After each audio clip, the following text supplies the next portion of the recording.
আজকে আপনাদের সাথে একটা দাওয়াতের ভিডিও শেয়ার করব। আসসালামু আলাইকুম, কেমন আছেন আপনারা সবাই? অনেক দিন পরে আজকে আবার ভিডিও করতেছি, ভিডিও আপলোড দিচ্ছি। অনেক দিন গ্যাপ চলে গেছে, আপলোড দিইনি। তো এই ভিডিওটা হচ্ছে আমার একটা দাওয়াতের ব্লগ বলতে পারেন। তো আমি সব কিছু হচ্ছে নিজের হাতে রান্না করেছিলাম, একদমই একা একা। তো যেদিন দাওয়াত ছিল তার আগের দিন হচ্ছে বাজার করে এনেছিল। তো তার মধ্যে হচ্ছে জাস্ট আমরা গেস্টের জন্য ইলিশ মাছ রেখেছি। বাকি যে মাছগুলো ছিল এগুলো আমি ফ্রিজে সুন্দর করে ওয়াশ করে ঢুকিয়ে রেখেছি। ইলিশ মাছটা হচ্ছে আমি দুইটা রান্না করেছিলাম, বাকি দুইটা হচ্ছে আমি আস্ত ফ্রিজে রেখে দিয়েছিলাম। তো আমার ছোট থেকে একটা অভ্যাস হচ্ছে, মাছ আনলে তার মধ্যে যদি কোনো জীবিত মাছ থাকে সেটাকে আমি পানির মধ্যে দিয়ে খেলি বা বসে বসে দেখি। তো এত বড় হয়ে গেছি, বিয়ে শাদী হয়ে গেছে, এখনও আমি সেম কাজটা করি, আসলে ভালো লাগে তাই। তো সেদিন হচ্ছে মাছগুলো আমি ফ্রিজে ফ্রোজেন করে রেখেছিলাম। তার মধ্যে ইলিশ মাছ দুইটা আমি সুন্দর করে কেটে ধুয়ে হলুদ আর অল্প একটু লবণ দিয়ে আমি হচ্ছে এটাকে নর্মাল ফ্রিজে রেখে দিব, যেন আমার কাজটা কিছুটা পরিমাণে আগায়। কারণ আমার একার পক্ষে এতগুলো রান্না করা সম্ভব না, অনেক সময়ের ব্যাপার। তাছাড়া আমি অনেক পাকা রাঁধুনি না, কারণ বিয়ের আগে কখনোই রান্নাবান্না করিনি, অনেক ফাঁকি দিয়েছি। তো এখানে হচ্ছে আমার প্লেট বাটি গ্লাস যা যা মানে প্রয়োজন আমি সবগুলো বের করে রেখেছিলাম। এটা হচ্ছে দাওয়াতের দিনের ব্লগ, মানে এটা হচ্ছে দাওয়াতের দিনের ভিডিও। তো আমি সবার প্রথমে হচ্ছে এখানে ফিনি রান্না করেছিলাম, ইলিশ মাছ ফ্রাই করব, সেজন্য আমি এখানে সবগুলো মশলা একসাথে খুব সুন্দর করে সরিষার তেল দিয়ে মাখিয়ে নিয়েছি। এখানে হলুদ, মরিচ, জিরা, ধনিয়া, আদা রসুন বাটা সব কিছু দিয়েছি। আর আমি হচ্ছে এই ফিশটা ফ্রাই করব সরিষার তেল দিয়ে আমি ফ্রাই করছি। তো এখানে যখন আমার তেলটা হালকা, একদমই হালকা গরম হয়েছে, তখন আমি ইলিশ মাছগুলো দিয়ে দিব। কারণ এখানে যেহেতু অনেক বেশি পরিমাণে মশলা আমি ইউজ করেছি, যদি তেলটা বেশি গরম হয় বা চুলার হিটটা যদি বেশি থাকে, সেক্ষেত্রে কিন্তু মশলাটা খুব তাড়াতাড়ি পুড়ে যাবে আর মাছটাও হচ্ছে ভালো মতো ভাজা হবে না। তো তাই হচ্ছে আমি এখানে মিডিয়াম রেখে তারপর সুন্দর করে ঘন ঘন উল্টে পাল্টে হচ্ছে ভেজে নিয়েছিলাম। এখানে হচ্ছে মশলাটাও পুড়ে নিই, সাথে সুন্দরভাবে মাছটাও ফ্রাই হয়ে গেছে। আমি যেভাবে মাছটা মানে সেদিন রেডি করেছিলাম, এটা প্রথমবার ট্রাই করলাম, বাট খেতে অনেক বেশি মজা হয়েছিল। আসলে গেস্টরা অনেক বেশি প্রশংসা করতেছিল। আমি সকাল 12টা থেকে কাজ শুরু করেছি, রাত 8টা বাজে আমার কাজ শেষ হয়ে গেছে, যেহেতু রাতের দাওয়াত ছিল। তো এই পুরো সময় আমি নিজে নিজে সব কিছু রান্না করেছিলাম, যেহেতু আমি আগেই বলেছি পাকা রাঁধুনি না, তাই আমার অনেক সময় লেগেছে। আর সব কিছু কুটে বেছে রেডি করে রান্না করাটা অনেক বেশি টাফ, একা অনেক বেশি কষ্ট হয়ে যায়। আর এখানে যতগুলো রেসিপি করেছিলাম সবগুলো অনেক ঝামেলাদায়ক রেসিপি, মানে সিম্পলি কিছু হয় না আর কি। তো এখানে আমি ইলিশ মাছটা ভাজার পরে উঠিয়ে নিয়েছি। সেই তেলে হচ্ছে পেঁয়াজ, শুকনা মরিচ, কাঁচা মরিচটাকে একটু হালকা ভাজা ভাজা করে আমি ইলিশ মাছটা আবার সেটার সাথে সুন্দর করে ভেজে নিয়েছিলাম, তাহলে কিন্তু দারুণ ফ্লেভার আসে খেতে। সত্যি আমি অনেক বেশি প্রশংসা পেয়েছি। আর ইলিশ মাছের দুইটা লেজ হচ্ছে আমি ভর্তা করেছিলাম, মানে ইলিশের লেজ ভর্তা করেছিলাম। তো এখানে আমার হাতে কিন্তু কাটা ফুটে গেছে। রান্না করতে গেলে হাতে কাটা ফুটবে, হাত কাটবে, হাত কালো হয়ে যাবে, এটা একদমই কমন। তো এখানে হচ্ছে আমি মাঝখান থেকে কাঁটাটা ফেলে দিয়ে সবগুলো হ্যামারের সাহায্যে খুব সুন্দর করে থেতলিয়ে নিব। তাহলে হবে কি যে কাঁটাটা বাছতে গেলে তখন খুব সহজে বাছা যাবে। ওইটা করে হচ্ছে আমি এক সাইডে রেখে দিয়েছি। তারপর আমি এখানে রোস্টের জন্য সব কিছু রেডি করতেছিলাম। এখানে আমি দেখাইতেছি যে আমার হাত কালো হয়ে গেছে আসলে কাজ করতে করতে। তো এখানে হচ্ছে আমি রোস্টের জন্য চিকেনটাকে অল্প একটু লবণ আর অল্প একটু গোলমরিচ দিয়ে ভেজে নিব। তো আমার বাসায় হচ্ছে সবসময় আমি এভাবে মশলা আনিয়ে রাখি যে কখন কোনটা কাজে লাগে, সবসময় তো পারবে না সময় মতো আনতে। আর এখানে হচ্ছে আমি রোস্ট বানানোর জন্য মোটামুটি সব কিছু রেডি করেছি। এখানে আমি হচ্ছে 1 মগ দুধ রেখেছিলাম, কারণ দুধ ছাড়া তো রোস্ট হবেই না, সুন্দর ফ্লেভার আসবে না। আর এখানে হচ্ছে আমি হোমমেড দইটা বানিয়ে নিয়েছি ইনস্ট্যান্ট। তো সব কিছু আমার রেডি, জাস্ট আমি এখন রান্না শুরু করব। তো তার আগে হচ্ছে তেলটা দিয়ে আমি এখানে পেঁয়াজের বেরেস্তাটা করে নিব। আমি এখানে তেল ভালো পরিমাণেই দিয়েছি, তার সাথে অল্প একটু লবণ দিয়েছি যেন কালারটা খুব সুন্দর আসে আর ভাজাটাও খুব সুন্দর হয়। তো আমি সবগুলো পেঁয়াজ একসাথে ভেজে নিচ্ছিলাম। এই পেঁয়াজটা দিয়ে হচ্ছে আমি এখানে মুরগির রোস্ট রান্না করব, তারপরে হচ্ছে যে ডিমের কোরমাটা করছি সেটাও করব, সাথে পোলাওর সাথেও দিব।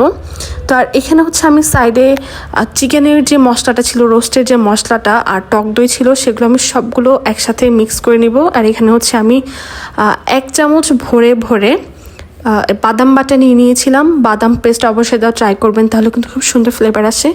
আর আপনি সব কিছু যখন এভাবে মিক্স করে রোস্টে ইউজ করবেন, সেটা কিন্তু খেতে আরেকটু ভালো হয় ওই যে গুঁড়ো মশলা দেওয়ার চাইতে। তো আমি এখানে সব কিছু এই জিনিসটা রেডি করে সাইড করে রেখে আমি হচ্ছে পেঁয়াজটাকে আবার ভাজা ভাজা করে মানে হালকা নাড়াচাড়া করে নিচ্ছিলাম। আমি এটা লং টাইম ধরে ভেজেছি। আগুনটাকে একটু কমিয়ে দিয়ে তারপর হচ্ছে রোস্টের জন্য এখানে আমি পেঁয়াজটাকে সুন্দর করে ব্লেন্ড করে নিচ্ছি। আর সেই সুযোগে গিয়ে দেখলাম যে সুন্দর কালার চলে এসেছে। আর এই পর্যায়ে আমি আরেকটু ভালো করে নাড়াচাড়া করে আমি নামিয়ে নিব। আর চুলাতে রাখবো না, কারণ তেলটা যতটুকু গরম আছে নামানোর পরে ওইটুকু গরমে পুরোটা খুব সুন্দর একটা কালার চলে আসবে।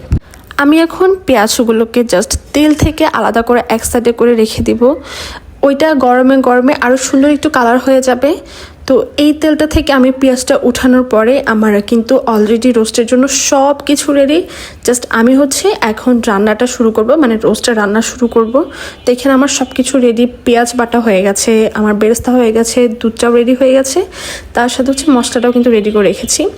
আমি এখানে হচ্ছে যেই তেলে আমি পেঁয়াজ বেরেস্তা করেছিলাম সেটার মধ্যে আমি রোস্টের জন্য চিকেনটাকে হচ্ছে ফ্রাই করে নিব। তো এইরকম সুন্দর একটা কালার আসার পরে আমি সেটাকে উঠিয়ে রেখেছি আর রান্নাটা স্টার্ট করব।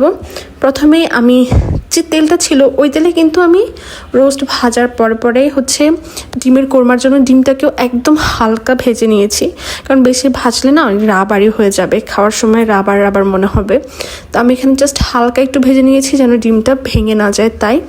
তো এই তেল থেকে ডিমটা ওঠানোর পরে আমি তেলটা একটু কমিয়ে আমি সেই তেলে হচ্ছে ঘি দিয়ে দিব, কারণ ঘি দিলে হচ্ছে রোস্ট, বিরিয়ানি বা পোলাও, খিচুড়ি যাই বলেন না কেন সব কিছু ফ্লেভার দারুণ হয়।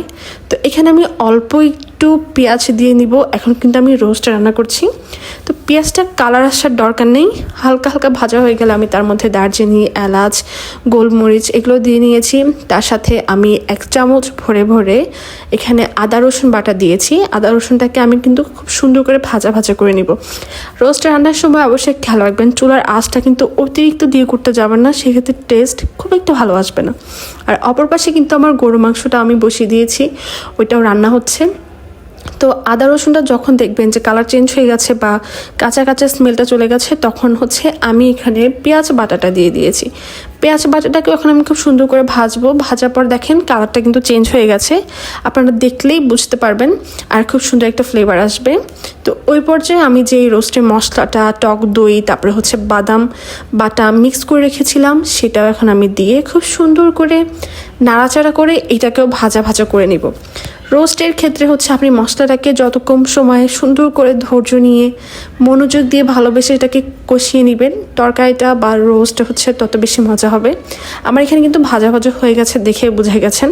আমি এখানে 1 চামচ শুকনো মরিচ আর হচ্ছে 1.5 টেবিল চামচের মতো টমেটো সস ইউজ করেছি। এখন এটাকে আমি খুব সুন্দর করে মিশিয়ে আরও ভাজা করে নিব।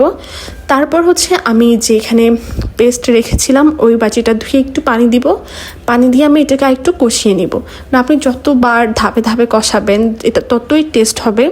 আর এই রেসিপিটা কিন্তু আমি একজন শেফের কাছ থেকে শিখেছি। তো এইভাবে সুন্দর করে মিশিয়ে নেওয়ার পরে সেটা যখন ভাজা হয়ে যাবে, তখন আমার যে রোস্টের জন্য চিকেনটা আমি ভেজে রেখেছিলাম সেটাকে দিয়ে উল্টে পাল্টে 2-3 মিনিট আমি একটু ভাজা করে নিব। তো এটা যখন ভাজা হয়ে যাবে, তারপরে হচ্ছে আমি এখানে পানি অ্যাড করব। আমি এখানে বেশি পানি দিব না, অল্প একটু পানি দিব যেন চিকেনটা একটু কুক হয়ে যায়। আর এটা যেহেতু আগে ভাজা হয়েছে, অনেকটা কিন্তু চিকেন কুক হয়ে গেছে। তো এখন আমি হচ্ছে একদম লো হিটে এটাকে ঢাকনা দিয়ে রান্না করব কিছুক্ষণ, যতক্ষণ না পানিটা টানে। তো এই যে দেখেন খুব সুন্দর করে কিন্তু বলক মোটামুটি চলে এসেছে। আমি এটাকে ঢাকনা দিয়ে রেখে দেবো কিছুক্ষণের জন্য। তারপরে যখন এটা সুন্দর করে মাখা হয়ে যাবে, পানিটা টেনে নিয়ে যাবে, তখন হচ্ছে আমি আগে থেকে যে দুধটা রেডি করে রেখেছিলাম ওই 1 মগ দুধই আমি এটার মধ্যে দিয়ে দিব। আর বাড়তি কিছু দেওয়ার দরকার নেই। এখন আমি এখানে পেঁয়াজ বেরেস্তা দিয়ে দিব আর হচ্ছে কিছু কাঁচামরিচ দিয়ে দিব, কারণ এটা হচ্ছে রোস্টের একদম শেষ ধাপ। এখন আমি একদমই শুকিয়ে নিব না, জাস্ট যতটুকু ঘনত্ব প্রয়োজন আমি অতটুকুই রাখবো। তো এখানে আমার গরু মাংসটা অনেকটা পানি টেনে নিয়ে গেছে, অনেকটা কুকো হয়ে গেছে। তারপর হচ্ছে আমি রোস্টে যা দিয়েছিলাম এগুলো সুন্দর করে মিক্স করে ঢাকনা দিয়ে দিব। এখনও একদম লো হিটে এটাকে কুক করব, কারণ এখন আমার পানিটা টানার দরকার নেই। এখন জাস্ট ফাইনাল ধাপে আমি রোস্টটাকে রেডি করব। আমার রোস্ট কিন্তু মোটামুটি অনেকটা হয়ে গেছে। আর রোস্ট রান্না করতে গেলে কিন্তু অনেকটা সময় লাগে।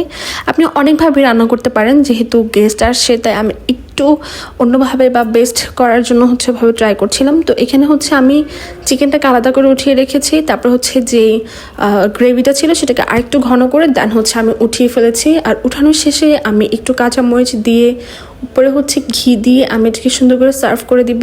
আর এটা ঘি দেওয়ার পরে এত সুন্দর স্মেল আসে আর এত ভালো লাগে খেতে। তো আপনারা ট্রাই করবেন কিন্তু ঘি দেওয়ার জন্য। তো আমি রোস্ট আগেও রান্না করেছিলাম, তো এবারও রান্না করেছি, তাই রোস্ট একটু বেশি ভালো হয়েছে।